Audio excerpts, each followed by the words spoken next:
Olá, pessoal! Está no ar a edição de número 20 do podcast 2+1. Nós estamos em todos os tocadores de podcasts. Você já sabe, o 2+1 é um produto de parceria entre o Jornal O Globo e a Rádio CBN. Eu sou a Vera Magalhães. E eu sou o Carlos Andreasa, este 20º episódio sendo também o penúltimo desta primeira temporada, Vera Magalhães. A cada semana com um papo A3 especial. A gente para na semana que vem, mas volta em fevereiro. Você pode ficar com saudade, pode chorar, também ficaremos com saudade, choraremos também, mas não há razão para desespero, voltaremos. É isso aí, parça. Viemos para ficar. E ainda falta muito para as férias. Nessa semana, a nossa convidada é uma das maiores especialistas em educação do Brasil e é uma das voluntárias na equipe de transição do governo Lula. A gente vai falar muito sobre educação básica e sobre os desafios desse novo governo. Falaremos com Priscila Cruz, presidente executiva do Todos pela Educação, uma pensadora deste país, uma pensadora do Brasil, que conversará conosco sobre todos os assuntos do momento e não faltam assuntos. Boa tarde, boa noite, bom dia. A gente não sabe que horas o pessoal vai ouvir esse podcast. Priscila, seja muito bem-vinda. Queria que você começasse já falando como você recebeu esse convite para integrar essa equipe de transição e qual deve ser o seu papel num grupo que é muito plural e muito heterogêneo, né? Legal. Bom, Vera, legal. Obrigada pelo convite, Andreasa. Bom estar aqui com vocês, fazendo essa conversa. Que bom, né? Primeiro dizer que a gente começa a respirar e falar sobre política pública educacional, e foi por isso até que eu aceitei esse convite. Foi um convite feito pelo vice-presidente eleito Geraldo Alckmin. Ele me ligou na terça-feira, logo depois da eleição, para fazer esse convite, pedindo o meu apoio pessoal como voluntária, o apoio do Todos pela Educação, e a gente prontamente aceitou, porque é isso, assim, a gente tem um MEC inteiro para ser reconstruído, muitas políticas públicas que ficaram paradas nesse tempo todo, o apoio que antes era realizado do governo federal para estados e municípios também muito paralisado, isso acabou atrasando a recomposição da aprendizagem pós-pandemia. Enfim, tem tantas coisas para serem feitas, a gente aceitou fazer parte desse grupo de transição. Hoje, inclusive, foi a primeira reunião do grupo cujos nomes saíram na portaria, que foi publicada no dia 14 de novembro. Então, hoje foi a primeira reunião do grupo oficial da transição, do grupo de educação, e foi muito importante para poder, inclusive, entender o que é esse trabalho da transição, né? E aí eu quero aproveitar para esclarecer. Isso é legal. O trabalho da transição, ele é basicamente um trabalho de diagnósticos, de análise de normativas, de análise orçamentária, inclusive também entendendo se tem contratos pregressos que vão vencer ou que a gente precisa, de alguma forma, se precaver, né, na gestão no ano que vem, já começar a fazer um trabalho agora para poder limpar o campo, para entregar para o futuro ministro ou futura ministra um Ministério da Educação mais ou menos assim, mais arrumado, esse diagnóstico já feito, por exemplo, a estrutura do MEC, é uma estrutura que está distante de uma estrutura que eu diria assim, ideal, né, do Ministério da Educação. Estou falando aqui de organograma mesmo, então fazer um mapeamento do organograma atual, quais são os fluxos dos recursos, o que foi cortado, o que ficou de pendência orçamentária para o ano que vem. Então tem uma análise que é da situação real hoje da pasta da educação.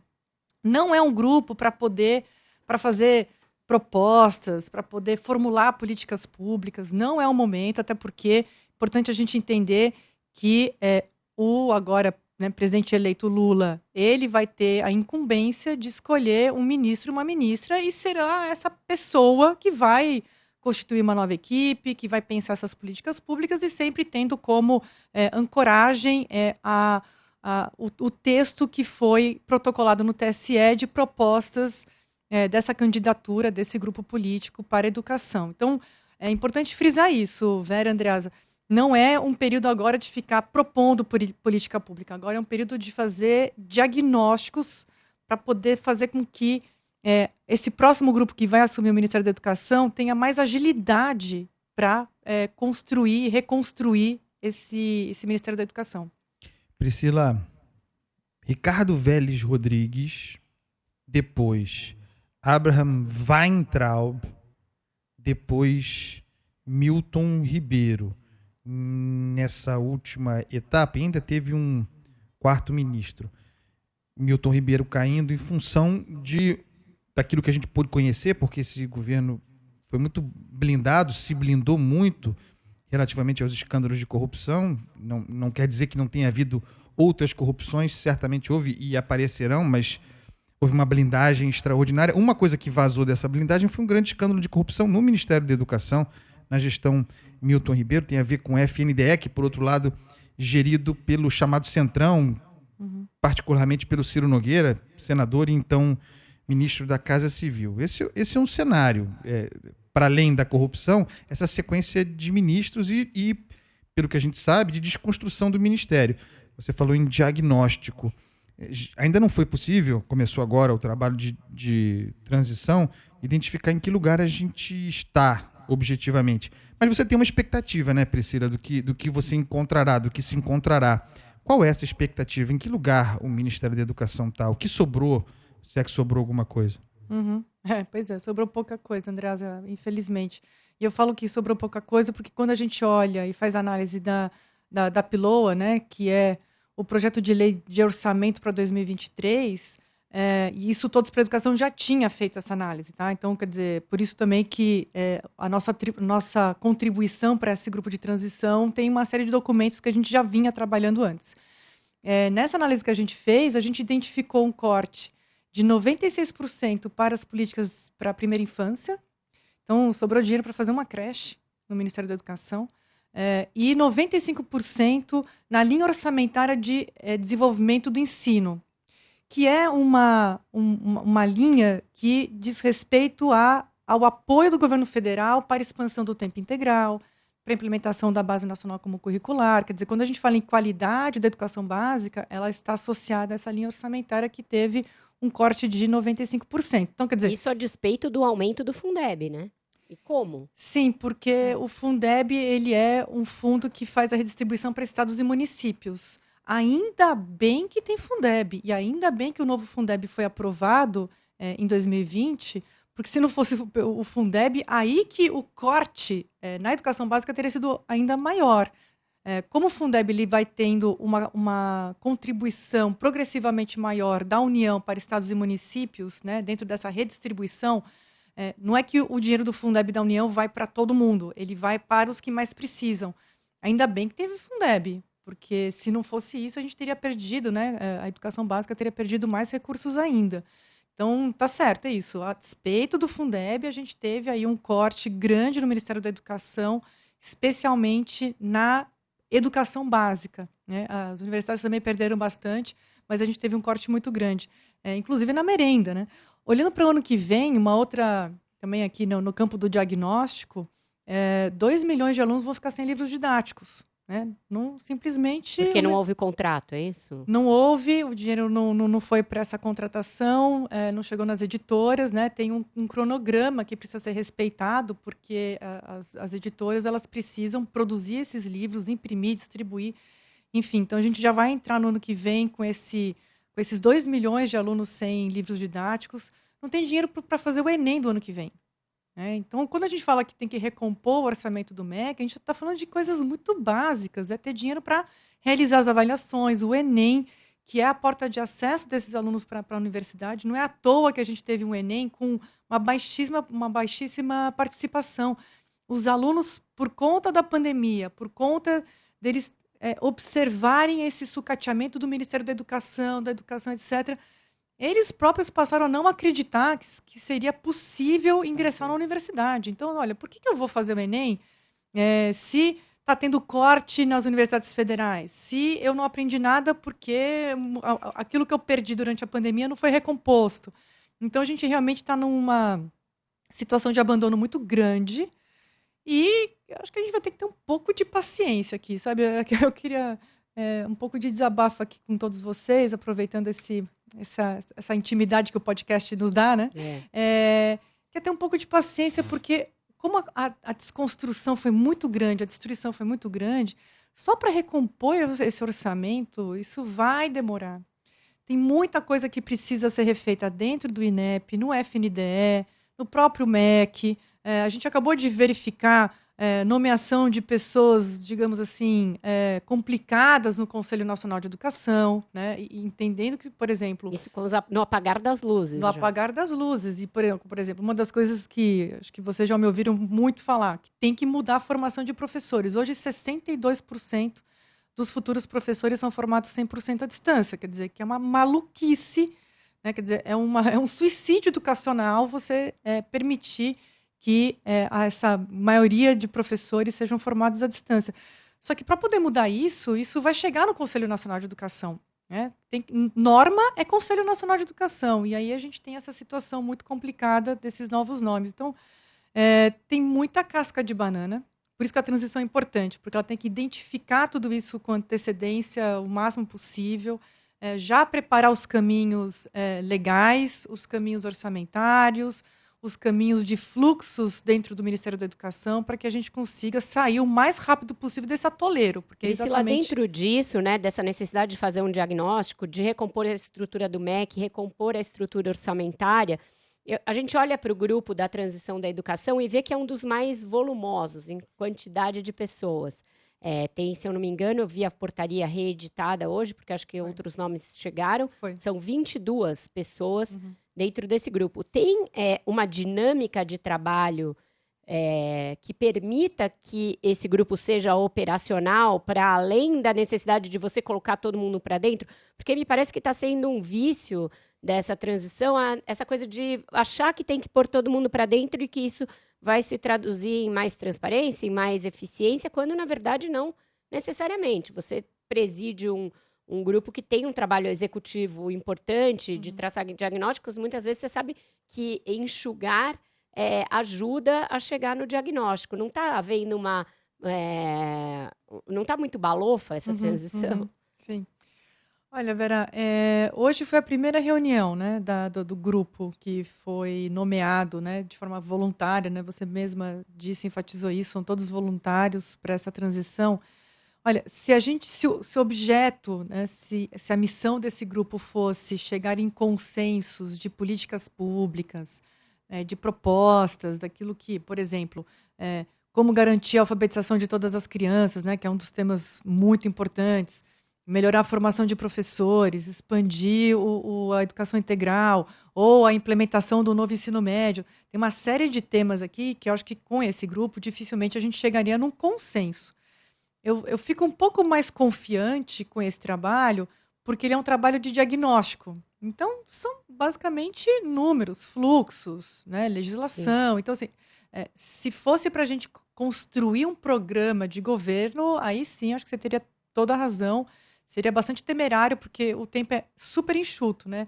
Tem um primeiro relatório que precisa ser entregue no dia 30 de novembro, depois um segundo, um complemento que é no dia 11 de dezembro. Então, a gente tem um cronograma muito apertado de trabalho. Se fosse para criar consensos a essa altura do campeonato, sem chance. Agora, diagnósticos, eu acho que dá sim para fazer, e existe, pelo menos assim, aqui um pouco do meu sentimento em relação a essa primeira reunião. Foi uma reunião em que essa ideia de que a gente precisa agora desarmar as nossas diferenças, aquelas nossas obsessões e tudo mais, é importante, porque no final das contas, quem foi eleito foi o Lula, né? Não foi esse grupo. Será o Lula a indicar o novo ministro ou ministra, né? Será ele ou ela que terá que fazer as opções e fazer ali um recorte daquilo que é possível fazer, aquilo que é prioritário, por exemplo. Pode mudar muito. A depender da pessoa, você pode ter prioridades, outras se for outra pessoa. Então, acho que isso tem que ser respeitado. Então, eu fico confiante porque aí é um trabalho mais de diagnóstico mesmo. Priscila, deixa eu te provocar sobre a tua experiência, considerando que temos um problema orçamentário grave, ainda que essa famosa PEC da transição surja com a pretensão de que nela caiba tudo e que tudo se possa fazer. abre, por exemplo, dentro do orçamento um espaço fiscal, se prosperar como está desenhado, de mais de 100 bilhões, eu imagino que algo desse espaço aberto vá para a recomposição do orçamento da educação. Como você disse, sem entrar no mérito da PEC da transição, essa é outra discussão, mas temos um problema gravíssimo de orçamento, também na educação, escolhas precisarão ser feitas. Áreas carentes são várias, algumas terão de ser priorizadas no primeiro momento em detrimento de outras. Se coubesse a você, aqui no Papo Íntimo do podcast, fazer uma escolha, qual área você priorizaria em termos orçamentários no Ministério da Educação? Boa. Olha, não tem como a gente tampar com a peneira um problemaço que é a aprendizagem que não aconteceu durante a pandemia. Né? Os alunos estão, sim, com um déficit de aprendizagem muito grande. Então, esse esforço de recompor a aprendizagem, essa aprendizagem que foi perdida, e avançar, porque, olha, vamos lá, o aluno que não foi alfabetizado no primeiro e no segundo anos, então, aquela criança que estava no primeiro ano em 2019, né, quando começou a pandemia. Não, desculpa, em 2020, né, quando começou a pandemia. Essa criança ficou primeiro ano 2020, segundo ano 2021. Chega em 2022, no terceiro ano, analfabeta. A professora, o professor do terceiro ano não são professores mais alfabetizadores. Então, não dá para ficar rolando essa bola de neve, né, eternamente, porque essa criança, no ano que vem, vai para o quarto ano. Daqui a pouco ela termina o Fundamental 1. Então, uma primeira grande missão desse novo Ministério da Educação é coordenar os esforços nacionais.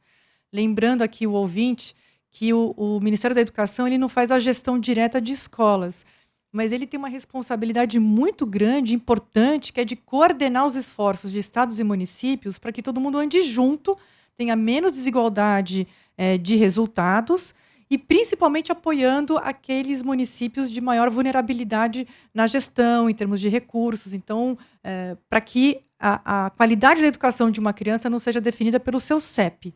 Então, essa é uma atribuição muito importante. Só que a gente vai precisar de recursos para isso, porque como que você faz esse apoio para estados e municípios? Via uma indução técnica e uma indução financeira. Né? Então, você abre editais em que os estados e os municípios aderem, e aí eles participam de um esforço coordenado com o governo federal. Precisa de recursos para isso.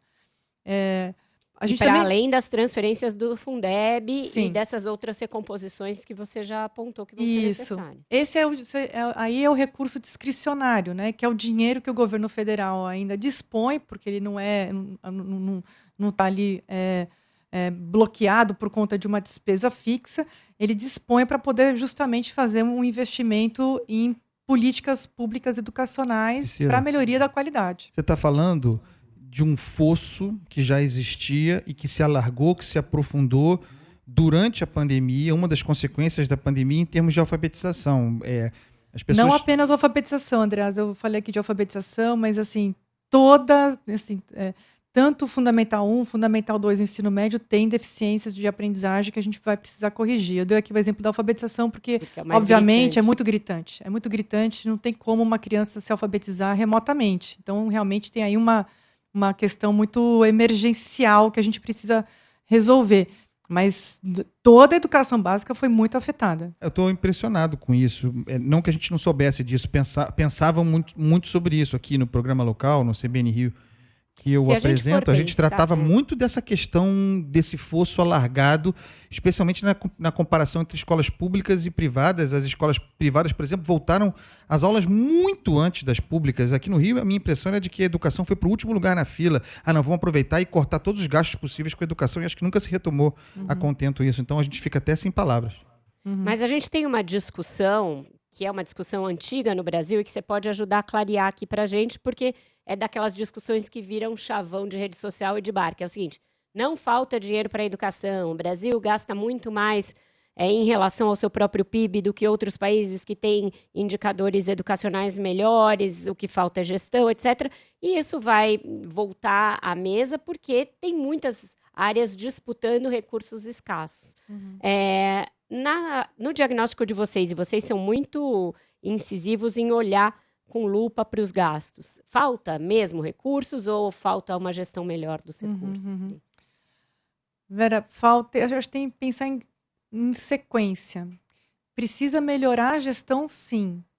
Com uma boa gestão, mais recursos fazem muita diferença. Numa gestão ruim, você injetar mais recursos, de fato, é isso. Quer dizer, imagina que a gente ficou aí, por mais que a gente tenha observado esses cortes todos no Ministério da Educação, mas com essa gestão que a gente, né, essas gestões todas, o Andreas aqui citou o nome dos últimos ministros, né, falando de homeschooling, ideologia de gênero, quer dizer, essas bobajadas, escola sem partido, perderam tempo pensando num aplicativo que alfabetiza em 6 meses, que isso não existe, quer dizer, ficar colocando recurso nesse tipo de gestão realmente não faz o menor sentido. A gente fez uma vez um levantamento, assim, mais de 700 municípios tiveram queda do IDEB depois de 4 anos de gestão. Então, quer dizer, você tem sim problemas de gestão, não é possível que depois de 4 anos, com dinheiro entrando, sendo investido ali nos alunos, você tem queda no IDEB. Não pode, o IDEB, para quem nos acompanha aqui, é um indicador que mede a qualidade da educação. Não dá para você simplesmente aturar ou tolerar, né, melhor dizendo, que depois de 4 anos de investimento, o IDEB cai. Por outro lado, a gente tem cidades, por exemplo, a melhor cidade entre as capitais da educação brasileira é Teresina. Não é São Paulo, não é Porto Alegre, é Teresina. Lá vale muito a pena colocar mais recursos, porque como está muito bem estruturado, cada recurso a mais por aluno gera um resultado muito importante. Então, não é à toa que tem tanto piauiense, né, ou morador de alunos que vieram de Teresina no ITA, né, em federais. Mesma coisa Ceará, que é muito bem gerido. O Espírito Santo, Pernambuco. Quando a gente fala em municípios, falei de Teresina, mas tem Coruripe, tem Sobral, que é super famosa por ser um município que faz uma boa gestão educacional. Então, na nossa visão, que é uma visão que ela não dá uma resposta sim ou não, né, no sentido assim, precisa de mais recursos ou mais gestão. O que a gente precisa é aumentar o investimento em educação conforme a gestão também se prove cada vez mais eficiente. Ninguém quer colocar dinheiro que depois vai para o ralo, né, que não vai gerar resultado para o aluno. Então, a gente tem que começar a falar mais em gestão para resultados. Não é simplesmente ter uma gestão que é contratar professor, abrir escola e depois não ter resultado, né? O que a gente precisa é de uma gestão voltada para resultados, e para isso a gente precisa de recursos. Hoje, o Brasil investe em linha do que outros países da OCDE investem em educação, mas o investimento por aluno é bem abaixo, né? Ele é menos do que metade do que os países da OCDE investem por aluno, porque o Brasil é um país que tem um PIB per capita menor, tem muitos alunos, a gente tem um contingente, são 48 milhões de alunos, então quando a gente divide isso tudo, obviamente chega muito menos para cada aluno. Precisa melhorar, mas precisa melhorar junto com gestão, gente, porque senão a gente não tem o resultado. Eu acho que qualquer área que não apresenta resultados, uma hora a sociedade começa, opa, mas por que está colocando tanto dinheiro em educação e o aluno não está aprendendo mais? Então, eu acho que a gente tem que cobrar, para além de mais recursos, também resultados. Eu acho que é isso que vai fazer diferença na educação e no país, porque é com o aluno aprendendo mais que o Brasil vai crescer, vai distribuir renda, vai ter mais oportunidades, melhorar a produtividade, etc. Priscila, que tal essas escolas cívico-militares de que tanto falou Bolsonaro e algumas foram implementadas? Tem qualidades?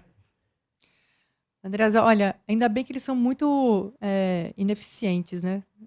O MEC prometeu muitas escolas, acabou que entregaram poucas. E o crescimento que a gente teve de escolas cívico-militares no país foi muito mais por conta de alguns estados que adotaram esse modelo por demanda de famílias. E aqui a gente precisa entender essa demanda. Essa demanda não é porque a mãe quer um diretor armado ou quer gente fardada. Não é muito por aí.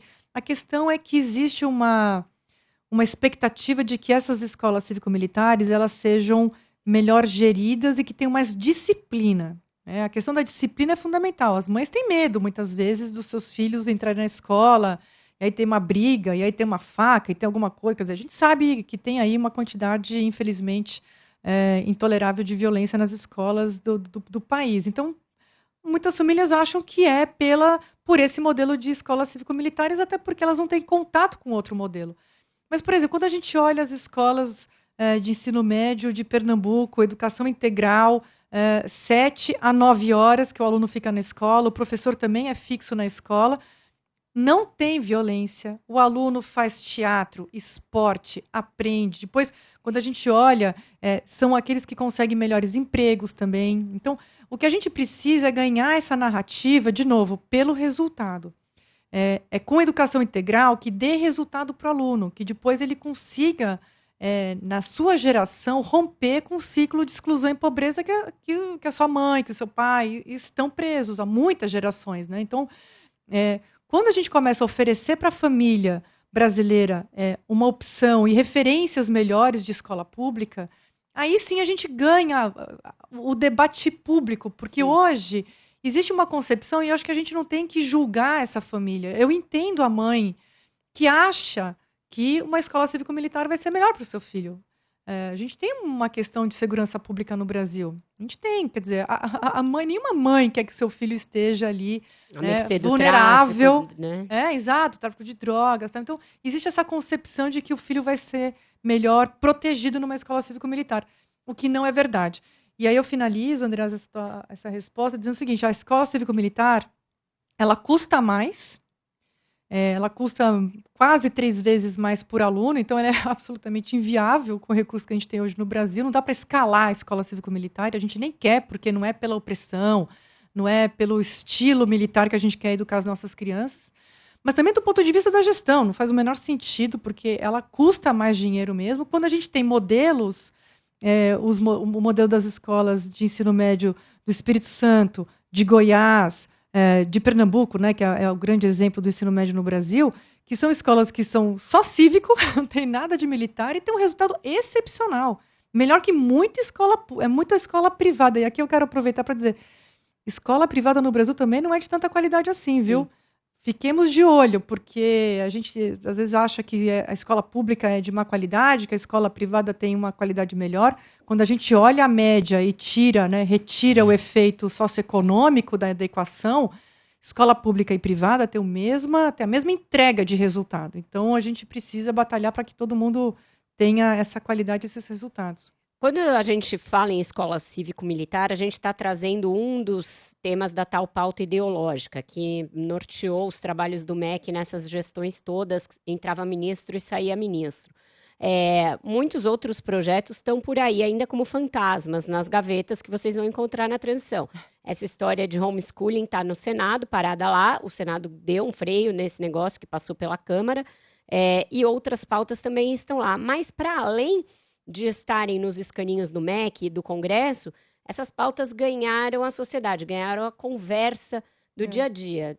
Pais de escolas privadas, de elite, hoje em dia falam que vão tirar os filhos das escolas porque a escola é progressista e a escola estimula ideologia de gênero e a escola vai fazer banheiro unissex. Como a gente faz para retomar para um patamar de normalidade, baseado em evidências, em dados, essa discussão sobre educação? Pois essa aí acho que é uma grande questão mesmo.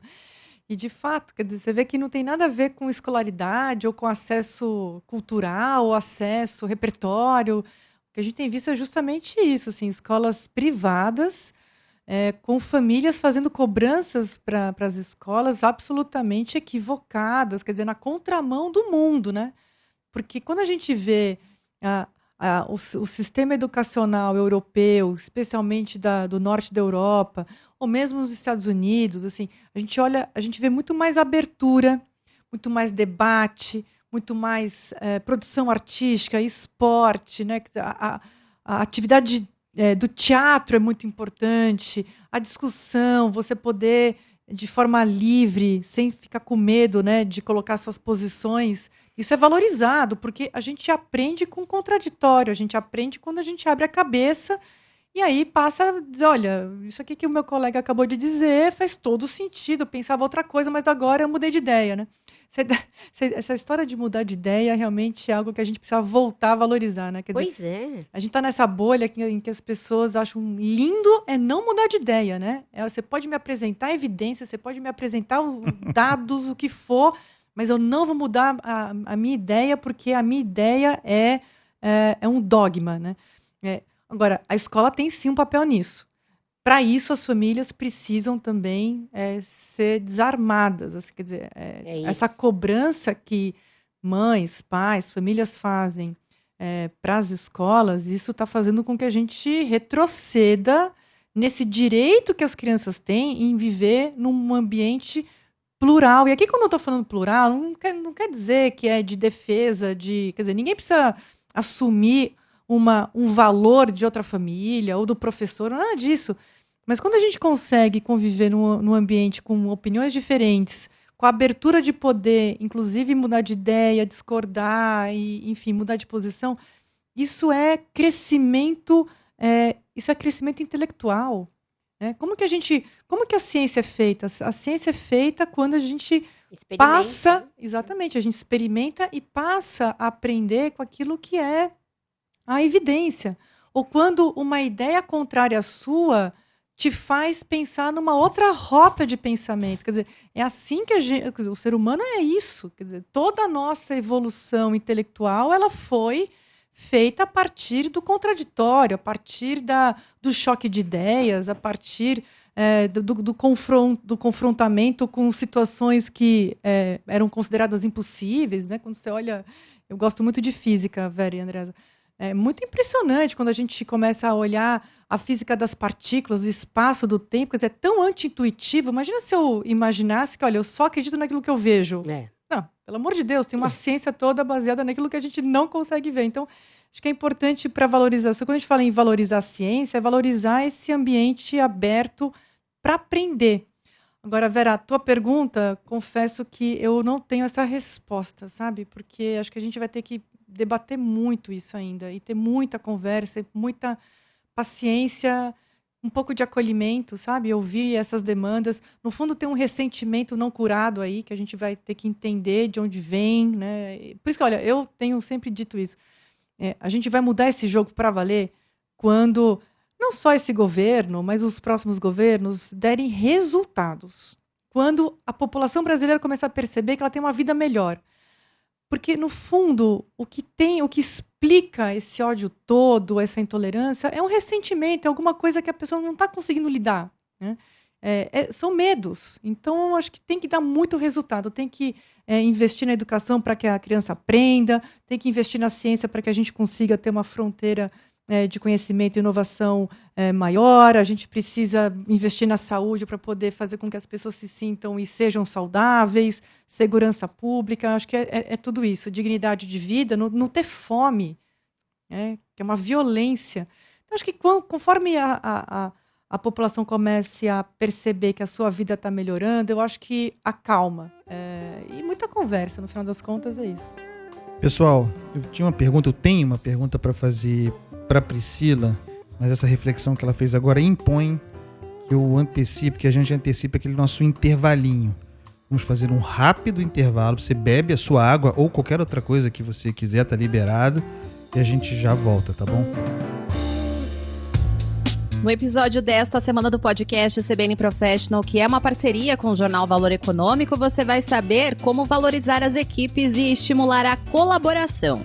E para falar sobre esse assunto, eu, Juliana Prado e a Estela Campos do Valor, conversamos esta semana com Fernando Yunes, vice-presidente sênior e líder do Mercado Livre aqui no Brasil. Acho que os principais pontos, de motivação, um deles é autonomia, um outro um sentimento de progresso e um outro se sentir parte de um grupo, com intimidade, com confiança. As pessoas tendo desafios interessantes, que elas vão progredir, sentir que estão aprendendo e estão realizando iniciativas que estão levando a empresa a progresso. Quer saber mais? Então baixe agora mesmo e ouça um novo episódio do podcast que já está disponível em todas as plataformas de áudio e no aplicativo da CBN.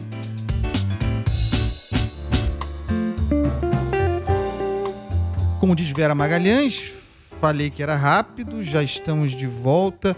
Priscila, eu vou fazer uma pergunta retrô para aproveitar a sua especialidade, o seu conhecimento, o seu estudo. Você falou também em fome, em alimentação. Escola é, no Brasil, muitas vezes, a chance de crianças se alimentarem. E aí eu me lembrei do projeto do CIEP, aqui do Rio de Janeiro, de onde eu falo, e passado muitos anos, muito estigmatizado, porque se confundiu com as gestões do Brizola, com a avaliação do Brizola, com as questões do brizolismo. A ideia, a concepção do CIEP, passados tantos anos, ela ainda é válida? Foi uma experiência bem-sucedida, onde funcionou? Eu queria aproveitar isso para tirar algumas dúvidas também sobre esse projeto, que era também de turno integral, né? Perfeito.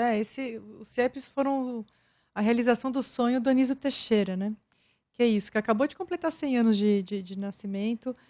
O Anísio tinha essa ideia de que a educação ela precisa integrar a aprendizagem, a cultura, o esporte, o espaço, a alimentação, né? Que esse atendimento mais integral, quando a gente fala em educação integral, a gente fala nisso, né? Não é só o tempo integral, é educação integral porque a gente considera todas essas dimensões. Esse é o melhor investimento que a gente pode fazer nessa geração atual de crianças e jovens.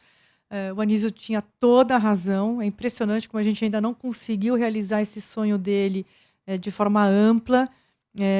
Tem uma frase dele muito boa que ele fala, olha, a escola de tempo parcial é a maior perversidade brasileira. É isso mesmo. Uma criança que fica 4 horas na escola, simplesmente ela não consegue desenvolver as dimensões cognitiva, social, emocional, física. Isso envolve a alimentação. E a alimentação é um dos cortes, né? Talvez um dos mais perversos feitos nessa gestão federal para estados e municípios, especialmente para municípios. 90% dos municípios dependem desse recurso do governo federal para conseguir ter merenda, né? Oferecer essa merenda para as crianças. Então, eu mesma vi, infelizmente, isso é uma das coisas que mais me entristece e realmente é muito impactante quando a gente vê crianças passando fome na escola. E, infelizmente, isso é mais comum do que a gente imagina. As crianças elas vão para a escola para a gente ver como a educação ela é valorizada. Muitas vezes as pessoas falam assim, mas é que a educação não é valorizada pelo povo brasileiro. Mentira. A educação ela é valorizada pela criança, pelo jovem, pela mãe especialmente. Tanto é que a criança com fome vai para a escola. E é duro, gente. É duro você estar ali o dia inteiro, especialmente em lugares muito quentes, dá tontura, é muito complicado mesmo. E a criança está lá porque ela quer aprender, ela está lá. Então, precisa melhorar esse recurso para a merenda. Talvez seja um dos investimentos mais importantes. E de novo, os CIEPs, eles tinham essa concepção de 2 a 3 alimentações quentes, né, completas por dia para essa criança. Dá para fazer isso, tá? Dá para fazer isso com agricultura familiar, dá para fazer isso envolvendo mães e pais. Eu acho que também a gente precisa também ter uma concepção diferente que nem tudo que é governamental tem que ser estatal. Então, dá sim para ter muito mais participação das famílias, das organizações, do comércio local, né? Permitir que haja essa interação maior entre escola pública e a sua comunidade, né? Todo mundo cuidar. No Japão, né? A Vera, né? Daqui a pouco vai para o Japão. No Japão, os alunos participam da limpeza das escolas. Sim. Isso é super importante, isso é civismo. Agora, aqui no Brasil tem uma certa concepção de que, olha, não pode, porque aquilo que é governamental tem que ser 100% estatal. Aqui não é uma defesa de charter, de voucher, nada disso, mas é uma defesa de você poder abrir a escola para a comunidade, né, para ajudas, né, para apoios que podem vir da comunidade, porque a gente vai precisar disso, sabe? Ainda mais nesse momento de escassez orçamentária. Lembrando, né? O governo Bolsonaro deixou um rombo estratosférico. Para cobrir esse rombo, quer dizer, até chegar na educação, porque tem todas as áreas, né? Tiveram uma uma desconstrução muito grande. Na educação também. Então, como que a gente vai conseguir reconstruir tudo isso? A gente vai precisar... É uma mentalidade de pós-guerra, é todo mundo ajudando mesmo.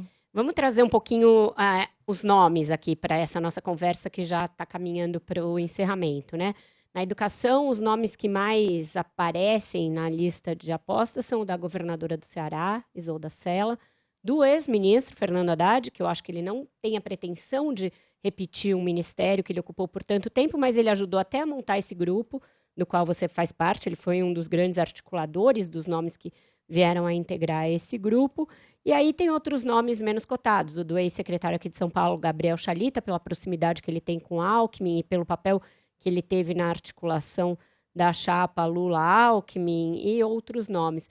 Você acha que em algum momento essa equipe de transição tem algum papel na escolha desse nome ou são coisas totalmente apartadas? Não, são totalmente apartadas, assim, não tem, inclusive hoje na reunião o próprio Mercadante deu esse recado de forma muito clara para ninguém ter um entendimento, não ter expectativa. Olha, ninguém dessa transição pode ter a expectativa de ser chamado para ser ministro, ou para compor o governo, ou para assumir alguma secretaria, então, enfim, isso está totalmente fora de cogitação.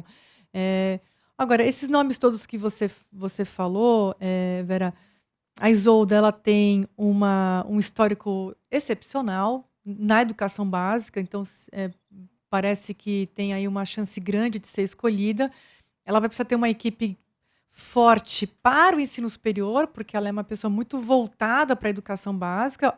Eu acho isso ótimo, né? Mas, quer dizer, o MEC ele tem uma atribuição também muito grande no ensino superior, mas isso ela consegue cumprir com a escolha da sua equipe, né? Tem uma outra secretaria que é muito importante, que as pessoas muitas vezes não dão muita bola, que é a SERES, que faz toda a parte de regulação do Ministério da Educação. Ali também tem que ter uma pessoa de confiança, porque muita confusão pode vir dessa secretaria, né? Pensando que o Ministério da Educação faz toda a regulação dos ensinos das universidades, do ensino superior, também, né, para a educação básica. Ali é um cipoal normativo, tem muita coisa para organizar e isso ficou pior ainda nesses últimos 4 anos. Então, a Isolda é um bom nome. Tem o FNDE também, que é esse vespeiro, né?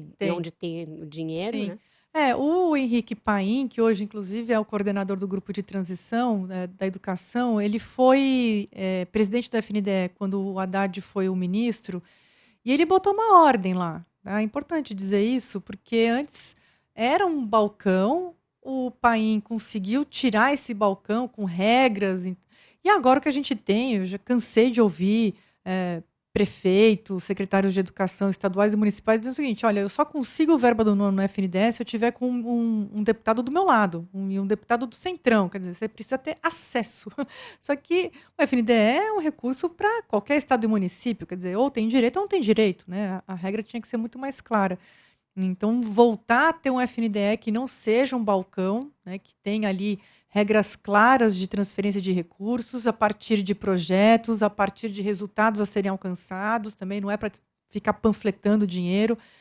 Sempre a gente aqui tem que fazer esse reforço. Dinheiro público é de todos nós, a gente tem que cuidar desse dinheiro público, então essa mentalidade de que pode investir tudo em tudo, tem que ter cuidado com o dinheiro público, ele precisa ter avaliação de resultado, que é algo que a gente tem pouco no Brasil, infelizmente. Políticas públicas que não são avaliadas, a gente não sabe o resultado, a gente não sabe se o dinheiro foi bem gasto ou não foi bem gasto. Sim. Então tem que ter uma nova mentalidade. Eu espero que esse governo eleito entenda que o momento é outro. O momento é um momento de escassez de recursos, que a gente tem que fazer muito mais com menos, tem que ter muita avaliação de resultado, tem que saber mudar de rota rapidamente para poder fazer com que o aluno tenha a qualidade que ele merece ter, que ele tem direito de ter.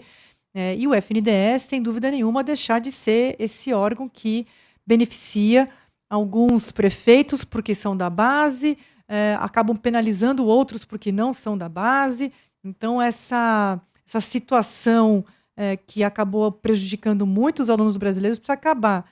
Isso depende de uma seriedade de gestão que, enfim, esses nomes todos têm.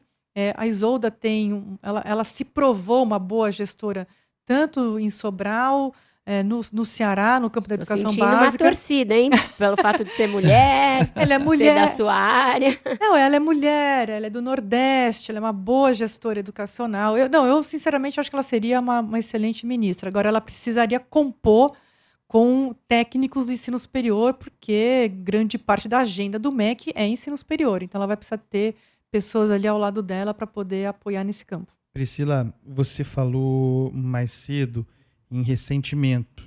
Acho que essa é a grande palavra que define o governo Bolsonaro, o período Bolsonaro e o motor do bolsonarismo. Ressentimento das pessoas, uma certa desconfiança, prevenção. E que isso só mudaria com resultados, né? Com a percepção de que a vida melhora. Tudo dando certo, vou tentar fazer um exercício aqui, te provocar mais uma vez, tudo dando certo, tudo acontecendo bem numa nova gestão de educação no Brasil, partindo de um cenário que você descreveu muito bem aqui, de terra arrasada. Você acha que a gente chega... Em que momento, projetando aí o futuro, a gente chegaria em condições de ter resultados a apresentar, sabe? Quando a gente poderia falar, olha, a coisa voltou a girar e girar bem. O que você acha? Dá para ter uma mensagem otimista? Olha, dá se a gente olhar para o passado, Andreas. Assim, a gente não tem um passado de fracassos na educação pública. É importante dizer isso. Entre 2007 e 2017, a gente saltou de 27% das crianças com aprendizado adequado em língua portuguesa para 60%. Então, não é que o Brasil não sabe fazer educação, ou a gente não tem histórico nenhum em resultados para a educação. A gente já viveu isso, né? A gente viveu isso quando havia políticas públicas de qualidade, quando havia... principalmente o IDEB ajudou. Né? Continuidade. De partidos diferentes, mas continuavam os projetos. Exato, continuidade, accountability, né? Que, desculpa falar essa palavra em inglês, ela não tem uma tradução em português, mas é você poder cobrar do gestor público um resultado maior ou menor. O IDEB foi muito importante nesse sentido. Ele criou uma corrida positiva por resultados, né? Hoje os governadores eles querem estar ali no topo do ranking do IDEB, eles cobram mais os seus secretários, a mesma coisa os municípios. Depois a gente teve Bolsonaro e pandemia, né? Essa tempestade perfeita criou ali uma situação de queda desse accountability, de queda de confiança de que a gente pode ter resultados na educação. Então, por isso que um novo governo ele é uma oportunidade de renovar esperanças. Renovar esperanças não é simplesmente algo individual. Para o nível coletivo é importante. Porque você precisa acreditar que alguma coisa vai melhorar para poder se engajar naquilo. Você só se engaja naquilo que você acredita que possa ter alguma saída, alguma solução. Então, renovar as esperanças, a gente está vendo agora, né, na questão ambiental, isso está muito mais forte. Eu gostaria muito que isso viesse também para a educação. Por isso que um dos primeiros atos que o novo presidente deveria colocar em prática, logo que ele assumir a presidência da República, é chamar os 27 governadores para a mesma mesa e pactuar essa política de recomposição da aprendizagem, de alfabetização, de expansão da educação profissionalizante, pensando na economia contemporânea. A gente tem que olhar para uma educação profissional, para economia verde, economia digital, economia criativa, né? Porque aí isso anima o jovem, isso anima a economia. Você tem um casamento aí muito feliz entre educação e economia e empregabilidade.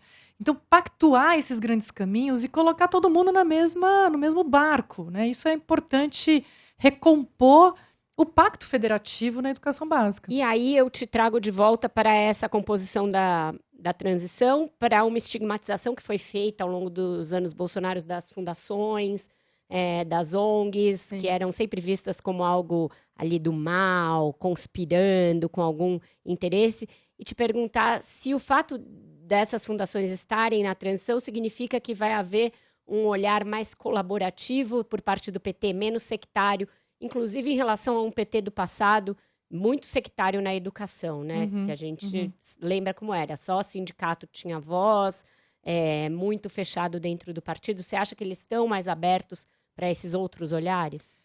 Olha, acho que sim, Vera. A gente tem que observar também, né? Agora, o que eu posso dizer é que hoje eu acho que sim. Até porque a própria sociedade civil brasileira, organizada no campo da educação, ela é muito mais madura do que ela era antes. Ela avançou muito mais na sua produção técnica, no entendimento do seu papel, que é nunca substituir o poder público, mas é ser uma fonte de cobrança, uma fonte de produção técnica, uma fonte de monitoramento de resultados. Apoio na gestão, né? Apoio na Vocês têm gestão. Uma coisa importante ali de apoio técnico nas gestões. Sim, também. a gente fez durante a pandemia a formação de técnicos das secretarias para que eles pudessem fazer primeiro o ensino remoto, depois reabrir as escolas, né? A gente, inclusive, apanhou muito porque o Todos defendeu de forma muito assim aberta que as escolas precisariam ser reabertas o quanto antes, né? A gente demorou no Brasil para reabrir as escolas. O Andreas, acho que mencionou isso rapidamente aqui na fala dele. De fato, quer dizer, a gente abriu uma série de setores e deixou as escolas por último. Então, no fundo, a gente está dizendo o seguinte, olha, tudo bem a criança ficar sem escola e não é tudo bem o bar ficar fechado. Então, a gente fez uma escolha de país aí. Mas o Todos para a Educação ajudou muito os estados e os municípios nesse período, especialmente sem Ministério da Educação. Então, o setor social, da sociedade civil organizada, é um setor que avançou muito. Então, muita pesquisa que hoje é utilizada para a formulação de políticas públicas vem da sociedade. E essas pesquisas também sendo feitas, na maioria das vezes, com as universidades. Então, você tem aí também uma mudança de cenário, né? Acho que quando o PT assumiu ali no começo, né, na primeira gestão do Lula em 2003, né, eleição em 2002, assumindo em 2003, era outra história também, né? A gente tinha um setor que não era tão organizado como é hoje. Eu acho que hoje dificilmente você consegue fazer um debate sobre política educacional sem a participação da sociedade civil organizada. Sem a participação de organizações como Todos para a Educação, de fundações, institutos, outras ONGs. Então, esse é um setor que vem trabalhando muito com soluções para a gestão pública e isso é muito importante. Isso é muito importante, a gente não pode perder. Priscila, É isso, diga, você quer ainda fazer um chorinho? A gente está com o tempo da nossa entrevistada no limite. Que tá no tempo do limite, mas eu preciso fazer uma pergunta, também uma provocação. Então porque, vai fundo. Priscila falou sobre esse período de transição, ela é voluntária, ela tem a atividade dela muito importante no Todos pela Educação. Mas você aceitaria, Priscila, participar formalmente, compor esse esforço formalmente dentro desse governo, no Ministério da Educação, se convidada? Uhum. Olha, não por uma razão. Primeiro porque eu acho que a sociedade ela precisa manter o seu lugar de independência. Então, na medida que você assume um cargo ou que você cruza a linha para o outro lado, você perde a sua isenção e a sua independência. É importante ter esse tipo de voz na sociedade. Eu construí essa trajetória toda, acho que seria aí muito ruim, tanto para o Todos para a Educação, mas mesmo para a sociedade como um todo cruzar essa linha. E segundo aqui eu vou fazer, assim, um pouco anti-vaidade, sabe? Porque muita gente aceita cargos por vaidade. Então, agora, com esse MEC terra arrasada, não dá para ter uma pessoa que não esteja vindo... currículo, né? Queira fazer... E que não esteja vindo do setor público. Porque vai ter que atuar imediatamente, vai ter que saber apertar os botões certinhos ali imediatamente.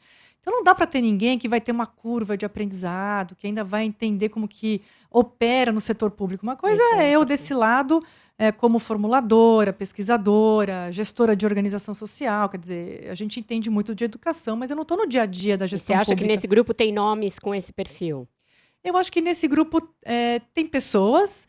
Mas eu acredito que o novo ministro ou ministra não está no grupo de transição. Não estou nem falando para a cabeça do ministério, estou falando para as secretarias. Pessoas que terão de ter esse perfil também que você está dizendo. Pode sim, pode.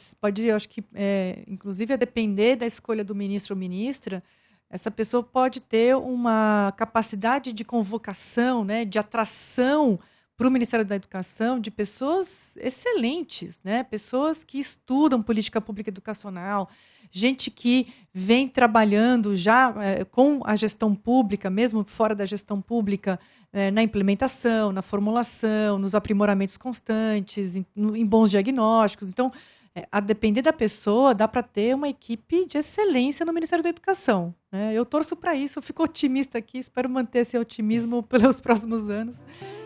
Bom, obrigada por nos contagiar com esse otimismo, porque eu já te entrevistei em outras ocasiões e eu vi o quanto você era preocupada. Então, eu espero que a gente melhore esse momento realmente, porque a educação é primordial para a gente sair desse beco aparentemente sem saída em que a gente se enfiou. Acho que é isso, parceiro. Episódio 20 entregue com sucesso, é isso? Entregue lá no alto, sarrafo lá no alto. Priscila Cruz, muito obrigado. Deu uma aula aqui pra gente. Muito legal. Obrigadão.